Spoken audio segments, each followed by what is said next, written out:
हाँ, next topic है हमारा फैक्टर्स।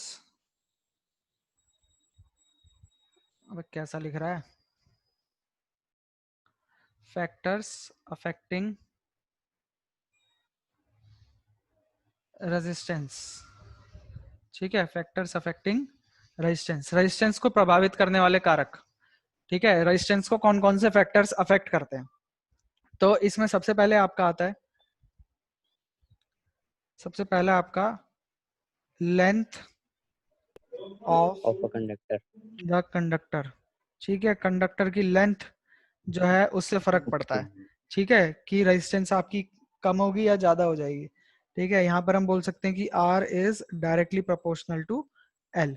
R क्या है? डायरेक्टली प्रोपोर्शनल है लेंथ के। आई बात समझ में? हाँ जितनी भैया। लेंथ छोटी होगी, जितनी तार छोटी होगी, उतना ही रेजिस्टेंस कम होगा। जितनी तार लंबी होगी उतना ही रेजिस्टेंस ज्यादा होगा। रेजिस्टेंस ज्यादा होने का मतलब है कि करंट कम फ्लो करेगा। रेजिस्टेंस ज्यादा होने का मतलब क्या है? कि करंट कम फ्लो करेगा। अभी अभी हमने फॉर्मूला देखा ना, V is equal to I R. यहाँ से अगर मैं R की वैल्यू निकालूं तो R क्या होता है? V अपॉन आई वी होता है बाई ना। आई। तो यहाँ से मैं हाँ देख भैया। सकता हूँ कि R और I में क्या है? इनवर्स रिलेशन है। R और I में क्या है? इनवर्स रिलेशन है। जितने रेजिस्टेंस ज्यादा होगी उतना ही करंट कम फ्लो करेगा। तो हम हमेशा ये कोशिश करेंगे कि जो हमारी तार है वो लंबी ना हो। आई बात समझ में बच्चों? तार कभी भी फालतू की लंबी जोड़ जोड़ के लंबी करने का कुछ फायदा नहीं है। अगर आपके सर्किट तक पहुंच नहीं रही है तार, तो आप उसमें थोड़ी सी तार जोड़ रहे हो तो बात अलग है, पर फालतू में तार लंबी करने का फायदा नहीं है। उससे सिर्फ और सिर्फ आपका एनर्जी का लॉस होता है और कुछ भी फायदा नहीं होता। आई बात समझ में? हाँ भैया। हाँ भैया। ठीक है, उतना ही ज्यादा लॉस होगा एनर्जी का। आपको लेंथ जो है कम से कम रखनी चाहिए किसी भी चीज की। ठीक है, अगर तार की लेंथ आप कम रखोगे तो एनर्जी लॉस कम होगा, रेजिस्टेंस कम होगी, तो करंट अच्छा फ्लो करेगा। ये बात ये क्लियर है? एनर्जी लॉस की बात कहाँ से आ गई? यहाँ पे तो रेजिस्टेंस की बात चल रही थी ना। अगर रेजिस्टेंस ज्यादा होगी तो करंट कम फ्लो करेगा ना। हाँ भैया। करंट कम फ्लो करेगा, पर पीछे से तो उतना ही आ रहा है।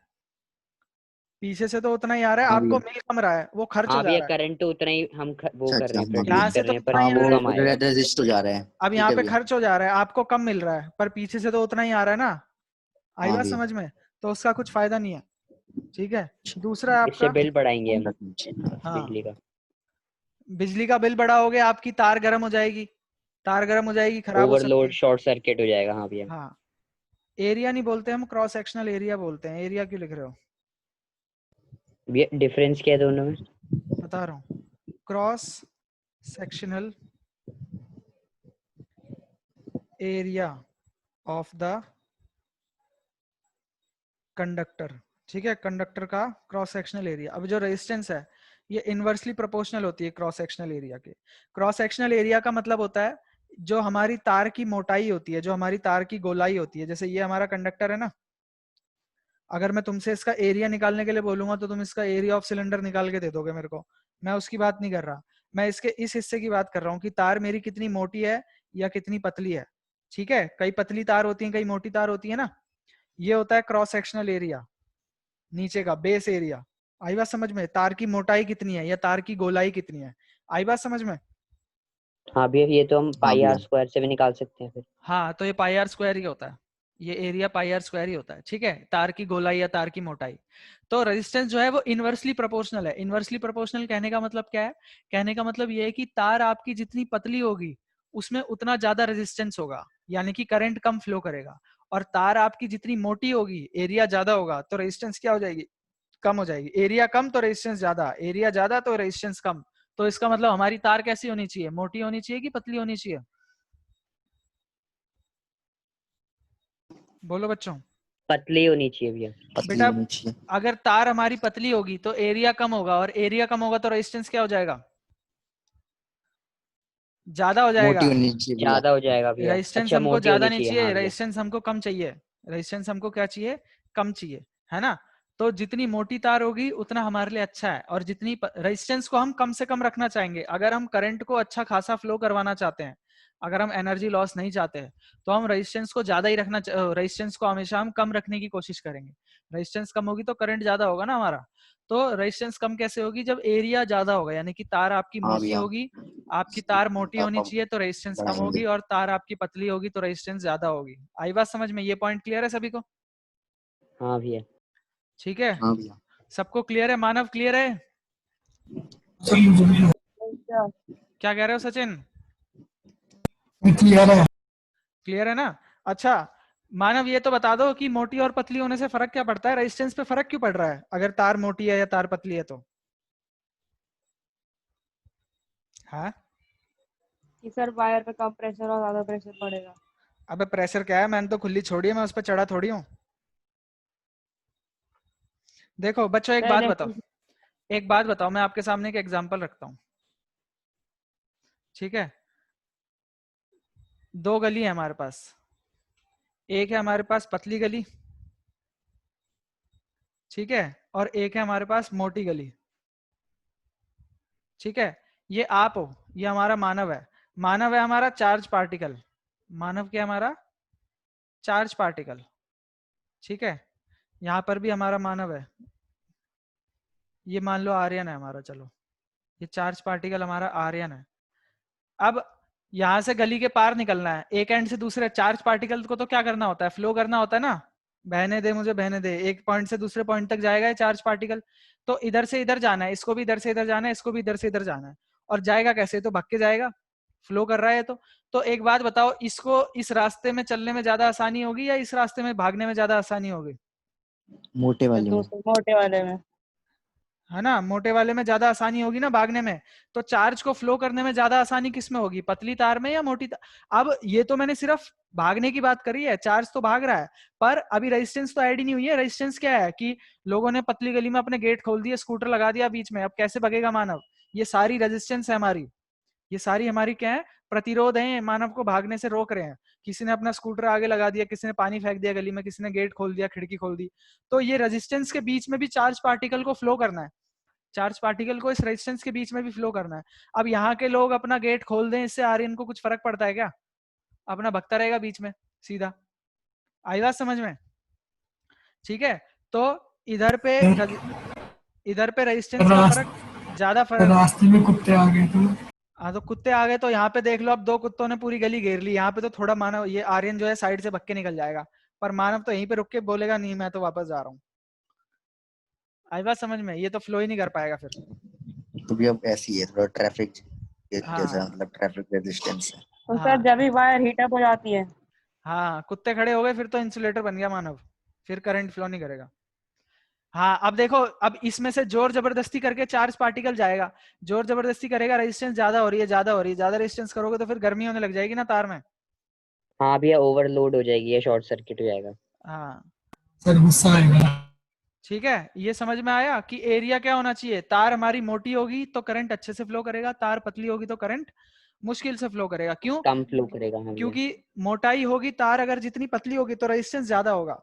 अब करंट को और रेजिस्टेंस को उल्टा समझना है बच्चों, तार अगर पतली है तो रेजिस्टेंस ज्यादा है, तार अगर मोटी है तो रेजिस्टेंस कम है, रेजिस्टेंस हमको हमेशा कम रखना है। ये बात क्लियर है? हाँ भैया। Yes sir. हाँ भैया। नेक्स्ट होता है हमारा नेचर ऑफ मटेरियल। नेक्स्ट क्या हमारा, नेचर ऑफ मटेरियल।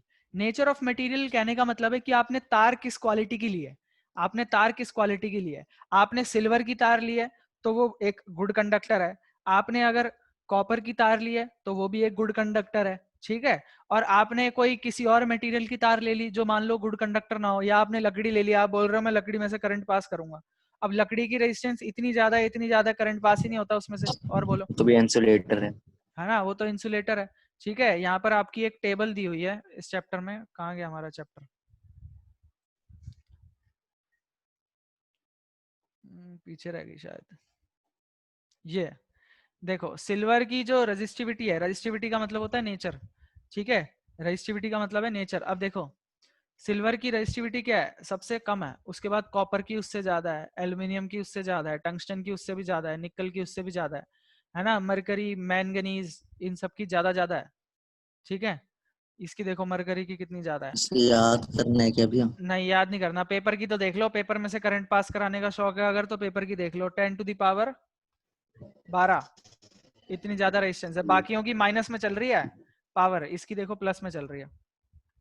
ठीक है, ये इंसुलेटर है, देखो इसने कह भी दिया है अगर इसका कोई, मतलब भैया पेपर से बिल्कुल भी वो करंट पास नहीं होएगा। अब अगर किसी को शौक हो तो ये पढ़ लेना, you need not memorise these values, these you can use these values for solving numerical problem. आपको इनको याद करने की जरूरत कहीं पे भी नहीं है, ठीक है? सर क्लियर है? पेपर में सबसे ज्यादा करंट फ्लो होता है। नहीं, पेपर की सबसे कम रजिस्टिविटी होता है ज्यादा ना। है। रजिस्टिविटी ज्यादा होगी तो क्या होगी, वो रोकेगा बहुत ज्यादा। रजिस्टिविटी, हाँ रेजिस्टेंस और करंट वो है ना, इनवर्सली है ना, रेजिस्टेंस ज्यादा होगी तो करंट कम फ्लो करेगा। बिल्कुल भी नहीं होगा ना भैया। हाँ भैया। हाँ, आई बात समझ में? तो नेचर ऑफ मटेरियल क्या है? रजिस्टिविटी है कि आपने तार कौन सी ली है, सिल्वर की तार ली। अब सबसे गुड, सबसे बेस्ट कंडक्टर क्या होता है? सिल्वर होता है। आपने देखा है जो सिल्वर। जो कंप्यूटर वगैरह होते हैं या जो मदरबोर्ड वगैरह बनती है उसमें सिल्वर की सर्किटिंग होती है, ठीक है? सर्किट हाँ जो सर। होते हैं उसमें सिल्वर के बनाते हैं क्योंकि सिल्वर जो है बहुत बेस्ट कंडक्टर है। अब पर मेन, अब मुझे एक बात बताओ कि सिल्वर अगर इतना अच्छा कॉपर भी तो है भैया। कॉपर भी अच्छा है, पर हम सिल्वर इतना अच्छा कंडक्टर है तो सिल्वर को यूज क्यों नहीं करते ट्रांसमिशन के लिए जो क्योंकि नहीं आपने? भैया करते बहुत हम। बहुत एक्सपेंसिव है भैया, नहीं। लेविश चीज है एक। हाँ, लेविस सीख के आया आज ये नया शब्द। तो हमारे जो घर के बाहर तारे लगी हैं उसमें हम क्या बोलते हैं, सिल्वर का यूज क्यों नहीं कर रहे? क्योंकि बहुत महंगी है ना। और पालम के तो लोग, पता है तुम्हें, तार निकाल निकाल के घर ले जाएंगे अपने, बेच देंगे सिल्वर। आई बात समझ में? तो इसलिए भी सिल्वर जैसी एक्सपेंसिव चीज का इस्तेमाल बाहर इसलिए नहीं किया जाता, ठीक है? कॉपर की तारे बनाते हैं हम क्योंकि कॉपर भी अच्छा कंडक्टर है और चीप भी है। ये क्लियर है हाँ बच्चों यहाँ भैया। तक? Yes sir. ठीक है। हाँ भैया, सस्ता और सबसे अच्छा है। हाँ, सस्ता और बेहतरीन है। सस्ता नहीं, सबसे अच्छा है, ये किसी की एड में बोलता है। बांगर सीमेंट सस्ता नहीं सबसे अच्छा। हाँ, बांगर सीमेंट की एड में बोलता है, एक बुड्ढा आता है गंजा सा। हाँ भैया मैंने याद कर लिया। चलो, ये नेचर ऑफ मटेरियल। एक फैक्टर और है, टेम्परेचर। टेम्परेचर, ठीक है? रेजिस्टेंस जो है डायरेक्टली प्रोपोर्शनल है टेम्परेचर के। टेम्परेचर अगर ज्यादा होगा तो रेजिस्टेंस बढ़ने लग जाएगी, ठीक है? और ज्यादा दिक्कत होगी करंट को फ्लो करने में, जितनी तार गर्म होगी तो। और टेम्परेचर कम होगा तो रेजिस्टेंस भी क्या रहेगी, कम रहेगी आपकी, ठीक है? यहाँ से अब एक डेफिनेशन लिखवा देता हूं मैं आपको रेजिस्टिविटी की। रेजिस्टिविटी की डेफिनेशन बाद में लिखवाऊंगा, पहले इसका रिलेशन डिफाइन करवाते हैं हम आपको। देखो अब यहाँ से हमको क्या देखने को मिला, रेजिस्टेंस जो है डायरेक्टली प्रोपोर्शनल है लेंथ के। रेजिस्टेंस क्या है? डायरेक्टली प्रोपोर्शनल है लेंथ के। और रेजिस्टेंस क्या है? इनवर्सली प्रोपोर्शनल है एरिया के, ठीक है? अब टेम्परेचर की बात नहीं कर रहा और नेचर की बात नहीं कर रहा। नेचर तो हमारा वही है ना। अब एक तार आपने ले ली तो ऐसा थोड़ी है, आधा एक्सपेरिमेंट आपने सिल्वर की तार में करा, आधा एक्सपेरिमेंट आपने कॉपर की तार में करा। जो भी आपने लगाई है एक बार में वो थ्रू आउट सेम ही रहेगी, उससे कुछ फर्क नहीं पड़ने वाला क्योंकि वो चेंज नहीं होता। नेचर कभी चेंज नहीं होता ना किसी तार का, तो इसलिए हम इसको फॉर्मूले में नहीं लेके आते। और जो टेम्परेचर है वो भी हमारा सेम ही रहता है एक्सपेरिमेंट के दौरान, है ना? जो भी हम एक्सपेरिमेंट कर रहे होते हैं, इसलिए हम इन दोनों को फॉर्मूले में लिखते नहीं है। ये क्लियर है बच्चों? हाँ सर। हाँ सर हाँ बेटा, सर अगर हम इन दोनों का फ्रॉम 1 एंड 2 कर देंगे तो क्या होएगा? ये कर रहे हैं ना हम, देखो। फ्रॉम 1 एंड 2 करेंगे तो इनको मिक्स कर देंगे हम। R is directly proportional to L by A। ये कर दिया हमने फ्रॉम 1 एंड 2। अब मैं चाहता हूं कि कोई इक्वेशन बना लूं, तो प्रोपोर्शनैलिटी के साइन को हटाऊंगा, इक्वल टू का साइन लगाऊंगा, तो मेरे को एक कांस्टेंट कांस्टेंट ऐड लगाऊंगा। करना पड़ेगा। एक कांस्टेंट बड़ा टेढ़ा सा कांस्टेंट है ऐसा, L बाय A। ये क्या है भैया? बता रहा हूँ ये क्या है। ये हमारी रेजिस्टिविटी है। ये हमारी क्या है? रेजिस्टिविटी है। नेचर ऑफ मटेरियल है, इसी को हम नेचर ऑफ मटेरियल भी कहते सर हैं। हाँ सर बेटा, अगर फ्रॉम 1 एंड 2 करके L is inversely proportional to 1 by A बनता तो? क्या कह रहे हो? सर अगर फ्रॉम 1 एंड 2 करके L inversely proportional to 1 by A होता तो कुछ नहीं होता, L is inversely proportional to 1 by A। ये कुछ रिलेशन नहीं है बच्चों, ये गलत रिलेशन है। इसके कहने का ये आपको पता है क्या समझा रहा है? ये आपको ये समझा रहा है कि अब ये समझाने के लिए पता है क्या है? ये समझाने के लिए पहली बात तो आपकी रेजिस्टेंस सेम होनी चाहिए, मतलब दोनों केस में रेजिस्टेंस कांस्टेंट है, ठीक है? अब रेजिस्टेंस अगर आपकी कांस्टेंट है तो L is inversely proportional to A का मतलब ये है कि अगर आपको रेजिस्टेंस सेम रखनी है, रेजिस्टेंस इज कांस्टेंट, अगर आप चाहते हो कि रेजिस्टेंस आपकी सेम रहे दोनों केस में, अगर रेजिस्टेंस आपकी सेम रहे तो आप क्या करोगे? अगर आप एरिया को बढ़ा रहे हो तो आपको लेंथ को क्या करना पड़ेगा? कम करना पड़ेगा।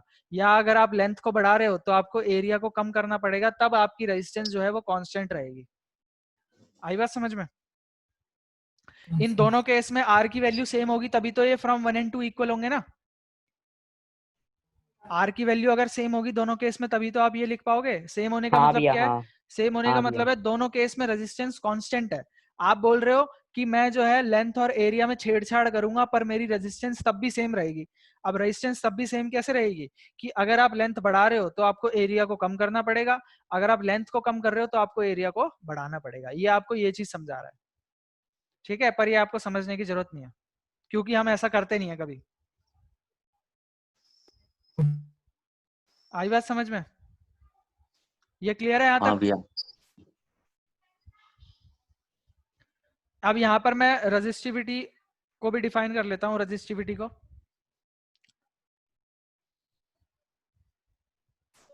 रेजिस्टिविटी ये इसके बाद कितने टॉपिक्स हैं भैया? बस आज का लास्ट टॉपिक करा रहा हूँ ये रेजिस्टिविटी। और एक नहीं भैया, ओवरऑल पूछ रहा था अबे चैप्टर में। बेटा ओवरऑल तो बहुत है ये भाई। अभी अभी हमारे रेजिस्टेंस के बाद कॉम्बिनेशन ऑफ रेजिस्टेंस आएगी, ठीक है, सीरीज सर पैरेलल। कॉम्बिनेशन से याद आया सर, पावर ऑफ कॉम्बिनेशन क्या है? पावर ऑफ कॉम्बिनेशन कुछ नहीं है, दो लेंस की कॉम्बिनेशन। मान लो तुमसे बोलता है कि एक लेंस की पावर है 2 P1 डायोप्टर, plus P2. एक लेंस की पावर है 3 डायोप्टर, दोनों को मिला देंगे तो P1 प्लस P2 करना है, आपको कुछ नहीं करना। और सर वो 1/f नहीं तो होते 1/f1 प्लस 1/f2। अरे तो कुछ नहीं है ना, P1 प्लस P2 बोला है ना, P1 को मैं 1/f1 नहीं लिख सकता और P2 को मैं 1/f2 नहीं लिख सकता। ठीक है सर, ठीक है, समझ गया। P is equal to 1/f होता है ना, ठीक है। मुश्किल फॉर्मूला क्यों याद कर रहे हो, मैं आपको आसान याद करा रहा हूँ, P1 plus P2। Okay sir. अब देखो रेजिस्टिविटी से बात कर लेते हैं। रेजिस्टिविटी क्या है हमारी? नेचर ऑफ मटेरियल है कि आपने मटेरियल कौन सा यूज करा है। तो it is the fundamental property, it is the fundamental property of a material that resist the flow of current, ठीक है। ये हर अलग अलग मटेरियल की अलग अलग प्रॉपर्टी है। किसी के अंदर कुछ प्रॉपर्टी है, जैसे हमने देखा यहाँ पर रेजिस्टिविटी किसी की ज्यादा थी किसी की कम थी, ठीक है। ये फंडामेंटल प्रॉपर्टी यानी कि डिपेंड करेगी मटेरियल टू मटेरियल, कि किसी की रेजिस्टिविटी कम है तो उसमें से करंट फ्लो कम मतलब ज्यादा अच्छा होगा, रेजिस्टिविटी ज्यादा है तो करंट फ्लो करने में दिक्कत आएगी। ये आपकी रेजिस्टिविटी हो गई। यहाँ तक क्लियर है बच्चों? भैया एक बार हाँ डिफरेंस भैया। बता दो रेजिस्टेंस और रेजिस्टिविटी में। अच्छा एक चीज और बता रहा हूँ, उसके बाद बताता हूँ तुम्हें डिफरेंस, रुक जाओ। अगर मैं इसकी एसआई यूनिट की बात करूंगा, एसआई यूनिट क्या होगी इसकी? देखो हमें पता है कि R is equal to rho L by A होता है। यहां से अगर मैं रो की वैल्यू निकालूंगा तो ये क्या होगी? R into A upon L is equal to rho. A multiply divide में था, मल्टीप्लाई में चला गया, एल नीचे चला गया। अच्छा अब यूनिट निकालनी है तो कुछ मत करो। आर की यूनिट क्या होती है? ओम। एरिया की यूनिट क्या होती है? Metre square. लेंथ की यूनिट क्या होती है? मीटर। मीटर से मीटर कट गया ओम मीटर। तो इसकी ओम ऐसा मीटर यूनिट है क्या तो। है? Ohm per meter. ओम मीटर। Ohm ओम meter. मीटर भाई, ओम पर मीटर। Per meter. ओम मीटर, इसकी ऐसा यूनिट क्या है? ओम मीटर है, Ohm ठीक meter. है। अच्छा अब हाँ तुम कह रहे थे कि रेजिस्टेंस और रेजिस्टिविटी में डिफरेंस बताओ हमें, कि रेजिस्टेंस में क्या डिफरेंस है और हाँ रेजिस्टिविटी में भैया। क्या डिफरेंस है। देखो जो रेजिस्टेंस है वो एक प्रॉपर्टी है हर मटेरियल के अंदर। रेजिस्टेंस एक प्रॉपर्टी है हर मटेरियल के अंदर जिसके तहत वो करंट को फ्लो होने से रोकता है, करंट को फ्लो होने देना नहीं चाहता। जो रेजिस्टिविटी है ये material by material, her material की अलग अलग प्रॉपर्टी है कि वो कितना कम करंट फ्लो होने देना चाहते हैं या कितना ज्यादा करंट फ्लो होने देना चाहते हैं। पहला डिफरेंस ये है। दूसरा डिफरेंस ये है कि जो रेजिस्टेंस है वो डायमेंशंस पर डिपेंड करती है, यानी कि लेंथ और एरिया पर डिपेंड करती है। जो रेजिस्टिविटी है वो एक मटेरियल के लिए फिक्स है। वो क्या है? एक मटेरियल के लिए फिक्स है। अब जैसे इसने बोल दिया हमको कि सिल्वर की जो रेजिस्टिविटी है वो ये है 1.60 इंटू 10⁻⁻8। अब अगर तुम ये बोलो कि मैं सिल्वर की लंबी तार ले लूं तो क्या होगा, या सिल्वर की मोटी तार ले लूं तो क्या होगा, उससे सिल्वर की जो तार ली है आपने उस तार की रेजिस्टेंस पर फर्क पड़ेगा। अगर आपने लंबी तार ले ली या मोटी तार ले ली, पर रेजिस्टिविटी पर कुछ भी फर्क नहीं पड़ेगा। जो उसकी रेजिस्टिविटी है वो सेम रहेगी। आई बात समझ में? रेजिस्टिविटी डायमेंशंस पर डिपेंड नहीं करती, ये उस मटेरियल की पर्टिकुलर प्रॉपर्टी होती है कि वो कितना कम करंट फ्लो होने देगा या कितना ज्यादा करंट फ्लो होने देगा। आप ये समझ लो कि जो रेजिस्टिविटी है जो रेजिस्टेंस है इसके अंदर ही रेजिस्टिविटी समाई हुई है। जैसे रेजिस्टेंस जो है कई सारी चीजों पर डिपेंड कर रहा है ना, इस पर भी कर रहा है, इस पर भी कर रहा है, इस पर भी कर रहा है, तो ये इसका सबसेट है एक तरीके से, ये इसके अंदर की चीज है, रेजिस्टेंस के अंदर की चीज है रेजिस्टिविटी।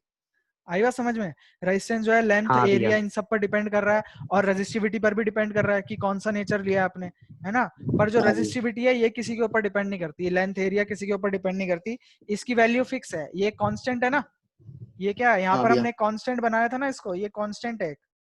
तो इसकी वैल्यू एक मटेरियल के लिए कांस्टेंट रहती है। अगर आपने सिल्वर लिया है, सिल्वर की रेजिस्टिविटी सेम रहेगी, लेंथ कुछ भी कम करते रहो बढ़ाते रहो, एरिया कम करते रहो बढ़ाते रहो। आई बात समझ में?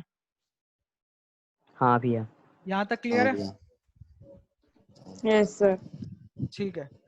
अब देखो, अब इसके ऊपर एक आध न्यूमेरिकल देख लेते हैं। अब ये जो न्यूमेरिकल है बच्चों, ये न्यूमेरिकल करा तो दे रहा हूँ मैं, ये न्यूमेरिकल पेपर में नहीं आता। क्यों भैया? ये पेपर ये क्वेश्चन न्यूमेरिकल में इसलिए, सॉरी, ये न्यूमेरिकल पेपर में इसलिए नहीं आता क्योंकि ये जो न्यूमेरिकल है ना ये बहुत लेंदी है। लेंदी क्वेश्चन पेपर में नहीं आते, पेपर में आते हैं ऐसे, मतलब अगर यही पेपर में आएगा, अगर कभी एग्जामिनर का मन हुआ कि मैं पेपर में डाल देता हूँ इसको, तो वो क्या करेगा, वो वैल्यूज इजी रख लेगा। ये जो एग्जाम्पल है ना इसमें वैल्यूज थोड़ी सी मुश्किल है, तो कैलकुलेशन मुश्किल हुई है बस, उसके अलावा कुछ भी मुश्किल नहीं हुआ है इसमें, इस क्वेश्चन में। ठीक है, देखो क्वेश्चन को देखते हैं। कहता है कि रेजिस्टेंस, हाँ सर इस चैप्टर से क्या हटा है? क्या कह रहे हो? इस चैप्टर से क्या हटा है? इस चैप्टर से मेरे हिसाब से कुछ भी नहीं हटा। कुछ नहीं हटा भैया, नहीं कुछ हटा नहीं हटा इसमें इस से, तो चैप्टर कुछ नहीं हटा इसमें से। से। लाइट और इसमें से कुछ नहीं हटा। चलो देखो, अभी ये सवाल समझ लेते हैं, बाद में देख लेंगे डिलीटेड क्या क्या है। कहता है resistance of a metal wire जिसकी लेंथ हमें दी है 1 मीटर, रेजिस्टेंस कितनी दी है 26 ओम, टेम्परेचर दिया है, टेम्परेचर का कुछ काम नहीं है हमको, डायमीटर ऑफ वायर दिया है, वायर का हमें डायमीटर दिया है 0.3 mm। What will be the resistivity, हमें क्या निकालना है, रेजिस्टिविटी निकालनी है हमें, इसकी क्या निकालनी है, रेजिस्टिविटी निकालनी है। तो हमने फॉर्मूला पढ़ा है R is equal to rho L upon A, इसको रो बोलते हैं हम, ए इसको हम रो। क्या बोलते हैं, रो। रो। और ठीक है, हाँ रो बोलते हैं इसको। अब देखो हमको ये रेजिस्टिविटी की वैल्यू निकालनी है, यानी कि इसकी वैल्यू निकालनी है। मेरे को गिवन रो क्या की। है, हाँ मेरे को रेजिस्टेंस दी हुई है 26 ओम, लेंथ मुझे दी है 1 मीटर, मीटर में है, ओके रिपोर्ट है। अच्छा मुझे एरिया नहीं दिया, मुझे एरिया नहीं दिया, मुझे डायमीटर दिया है, मुझे क्या दिया है, वायर का डायमीटर दिया है। अच्छा एरिया मुझे निकाल पता लेते है हैं एरिया क्या होता है, पाई पाई आर आर स्क्वायर स्क्वायर। से निकालते हैं। पाई आर स्क्वायर। एरिया हाँ क्या भैया, होता है, पाई आर स्क्वायर होता है। पाई आर स्क्वायर अब मुझे डायमीटर दिया है, डायमीटर मुझे दिया है 0.3 mm। अगर मैं इसको अपॉन 2 कर देंगे भैया। मीटर में लिखूंगा तो क्या होगा, 10⁻³ मीटर, मिलीमीटर था ना। हाँ हाँ अब भैया। ये तो डायमीटर है, अगर मैं रेडियस की बात करूंगा तो, अच्छा इसको ऐसे लिख दूं, अपॉन 2 हो जाएगा। 1.5 इंटू 10⁻⁴ मीटर। किसी को कोई दिक्कत तो नहीं है अगर मैं ऐसे लिख दूं तो इसको, इसको ये अपने करा भैया 2 से मल्टीप्लाई किया है। 2 से नहीं करा, 2 से डिवाइड करा। ये देखो डिवाइड ये कर दिया। नीचे हाँ करा, भैया वही वही अब वही। ये ऊपर गई पावर तो 10⁻⁴ हो गई, और हाँ भैया। रेडियस क्या होता है इसका, हाफ होता है, तो 3/2, 3/2 क्या होता है 1.5। हाँ ठीक है भैया, ठीक। ठीक है, अब देखो, अब मैं सीधा वैल्यूज पुट करूंगा, कुछ नहीं करना मेरे को इसमें। आर की वैल्यू क्या दी है 26, ये रो, एल कितना दिया है 1, एरिया क्या होता है पाई आर स्क्वायर, यानी कि पाई हाँ भैया। इंटू आर क्या है 1.5 इंटू 10⁻⁻⁴ का स्क्वायर। हाँ ठीक है, भैया। तो अब रो की वैल्यू पाई को नहीं निकालनी है, खोलेंगे अभी हम यहाँ पे। खोल देते हैं अभी, रुक जाओ। अब रो की वैल्यू निकालनी है तो सबको दूसरी साइड ले जाओ, सबको दूसरी साइड ले जाएंगे, क्या हो जाएगा 26 इंटू पाई की वैल्यू रख देते हैं 3.14 इंटू ये 1.5 का स्क्वायर क्या हो जाएगा 2.25 लिख दूं, 15 का स्क्वायर 225 हाँ हो ये गया भैया। ना, 2.25 और ये माइनस है। हाँ ये भैया। हो जाएगा 10⁻⁻8 इज इक्वल हाँ टू भैया। रो। अब कुछ नहीं है, सवाल वैल्यू आ खत्म हो जाएगा। गया, सवाल खत्म हो गया, बस कैलकुलेशन है। इसलिए मैं बोल रहा हूँ ये क्वेश्चन पेपर में इसलिए नहीं आता क्योंकि सवाल में कुछ है ही नहीं, फॉर्मूला दिया है, चीजें दी है, यहाँ पर सवाल खत्म है, बस कोई इसमें, बात नहीं, अगर अब इसमें आ सिर्फ भी गया तो भैया इसका आंसर याद कर लेंगे। हाँ आंसर तो इसका 1.84 है, सीधा याद करा दूंगा तुम्हें। ठीक है, हाँ याद भैया कर सीधा लिया याद ही आपने भैया। करते हैं। हाँ आंसर तो इसका सीधा याद करा दूंगा तुम्हें, 1.84 इंटू 10⁻⁻6, ये देखो दिख गया। वाह, क्या याद करा है भैया आपने तो। ठीक है, आंसर इसका याद रख लेना, वैसे यूटी वगैरह में डाल देंगे टेस्ट करने के लिए, पर पेपर में आता नहीं है, यूटी के लिए हाँ याद भैया रख लेना। ठीक है। ठीक है, अब देखो इसको हम सिंप्लीफाई कर लेंगे, तो इसको ऐसे कर देते हैं 100, इसको भी ऐसे कर देते हैं 100। अब नॉर्मल मल्टीप्लीकेशन है 26 इंटू 314 इंटू 225। अब इतना टाइम वेस्ट नहीं कर रहे, हम कैलकुलेटर खोल रहे हैं यहाँ पर। 26 इंटू 314 इंटू 225, ये क्या है 1836 36900। ठीक है। अब साथ में क्या है, ये क्या है 10 टू द पावर, ये क्या हो गया हमारा 4 जीरो है ना हमारे, कितना आया था तो 1। 183.6। अच्छा 1836, आगे 900 भी तो है। 183.6। मैं बोल तो रहा था भैया 900। 2 है 3 है? 2 है भैया, 2 है। 2 है, ठीक तो है। है भैया। इंटू 10 टू द पावर क्या है -8, और नीचे क्या है 10 की पावर 4। अब ये पावर ऊपर हाँ चली भैया, जाएगी तो ये क्या हो जाएगा, और बढ़ जाएगी -12। पावर, हाँ भैया, ये तो और बढ़ -12। जाएगी, ये हो जाएगी बढ़ेगी भैया, -12। बढ़ेगी। ठीक है। हाँ अब देखो ये क्या करेंगे, हम 2 डेसिमल प्लेस तक निकालेंगे इसको। देखो बच्चों, जो स्टैंडर्ड आंसर होते हैं ना, ये चीज आप 11th क्लास में सीखोगे कि हम आंसर को ऐसे नहीं छोड़ते। जो हमारा फाइनल आंसर होता है ना, उसको हम फाइनल आंसर को 1 से लेकर 9 के बीच में रखते हैं। 1 to 9 into 10 to the power -n, या जो भी होती है +n या -n, जो भी 10 की पावर आप कुछ भी रख लो। पर जो ये वाला आंसर है, ये आपका 1 से 9 के बीच में होना चाहिए। तो मैं इसको लिख दूंगा 1.83। ठीक है, या 6 है तो राउंड ऑफ कर देंगे, 1.84 लिख देंगे, बुक वाला आंसर ले आते हैं 1.84। अब कितनी डिजिट आपने कम करी, 1 2 3 4 5, ठीक है 6। तो इसमें हम क्या कर देंगे 10 टू द पावर -6, यानी कि 6 वो कर देंगे। ये हम कैसे माइनस करते कर हैं, देंगे। ये हम ऐसे करते हैं, इसको हमने ऐसे लिखा है 1.84 into 10 to the power 6 into 10 to the power -12। अच्छा भैया, हाँ। ठीक है, तो ये मेरा आ जाएगा। So rho is equal to basis 1.84 same होते हैं तो इंटू, पावर ऐड हो जाती है। अच्छा भैया, हाँ ओम मीटर। इसकी वजह से हो ठीक गया। है, ये मेरी रेजिस्टिविटी आ गई। ये क्लियर है सभी को क्वेश्चन? हाँ हाँ भैया। भैया, इसमें तो सिर्फ याद करता हूँ मैं। इसमें सिर्फ और सिर्फ कैलकुलेशन है आपकी आगे। कैलकुलेशन बढ़िया से अगर फूक फूक कर करोगे, ज्यादा जल्दीबाजी नहीं करोगे तो हो जाएगा। अब देखो बढ़िया गुड क्वेश्चन करा रहा हूँ, अब एक लास्ट क्वेश्चन करा रहा हूँ आज का। ठीक है, और गुड क्वेश्चन है, ध्यान से समझ के करना, इसके बाद छुट्टी कर दूंगा। ठीक है भैया।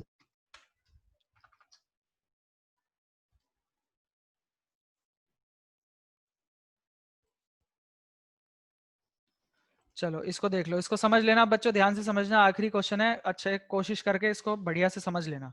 ठीक है, आपको कहता है कि a wire of given material मतलब रेजिस्टिविटी सेम ही होगी। लेंथ दिया हमें L, area of cross section दिया है A, और रेजिस्टेंस दिया 4। रेजिस्टेंस क्या दिया हमें, 4 दिया।